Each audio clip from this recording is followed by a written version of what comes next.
Je vais vous montrer ce que j'ai acheté dans un magasin orthopédique avec une ordonnance, évidemment, parce que je suis pauvre.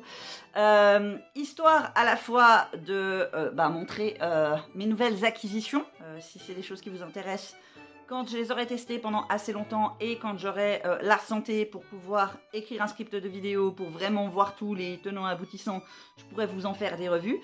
Et on va jouer au juste prix, histoire de se foutre de la gueule des prix exorbitants du matériel médical en Suisse. Nous avons, pour commencer, un lot de chevillères. Regardez comme elles sont belles, elles sont de la marque Bauerfeind.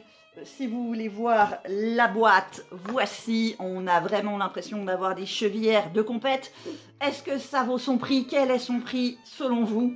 Enfin, quels sont leurs prix par chevillère? Rappel, je suis suisse. Effectivement, nous avons 112 francs pour une chevillère, donc 224 francs pour un lot de chevillères. Continuons avec des genouillères. Ah, vous pouvez voir au design, ça ressemble quand même beaucoup aux chevillères, donc vous pourrez aussi deviner que c'est de la marque Bauerfeind.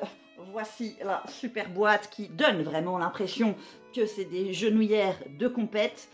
Quels sont leurs prix par genouillère? Eh ben, c'est pas beaucoup plus que les chevillères, je suis presque étonnée. C'est 117 francs 45, donc au total pour le lot, 234 francs 90. 234 francs 90 pour nous les bons Suisses, pas les mauvais Suisses qui utilisent le terme 90. Bisous les genevois. Nous avons enfin des bas compressifs, des bas de contention classe 2 de la marque Sfigaris. Une très bonne marque, très bien reconnue. Je ne sais pas à quel point ça se verra à la caméra, mais c'est du, oui, ça se voit, du semi-transparent. Combien coûtent ces chaussettes?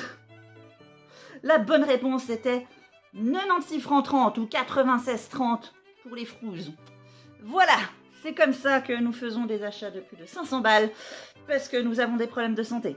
Évidemment, la raison pour laquelle je fais ça, déjà, c'est parce que j'ai des problèmes de santé et que j'en ai vraiment besoin et que j'ai une ordonnance médicale. Le problème, c'est que quand on fait des achats dans les magasins orthopédiques, il faut payer d'abord et ensuite on envoie la facture avec l'ordonnance à l'assurance qui rembourse un jour. Des fois, ils sont plus rapides et des fois, pas du tout. Des fois, ça peut prendre 6 mois. C'est la raison pour laquelle j'ai pu me fournir ces trucs alors que j'en avais déjà besoin depuis le début d'année. Seulement à la fin de l'année. Parce que si vous vous rappelez, j'ai eu énormément de dépenses et de frais médicaux pour mon chat. Il fallait là aussi attendre que l'assurance rembourse. Que l'assurance rembourse. Que l'assurance rembourse. Du coup, il a fallu qu'il y ait tous les remboursements... Il y en a beaucoup que j'ai payé de ma poche, mais voilà, pour mon chat...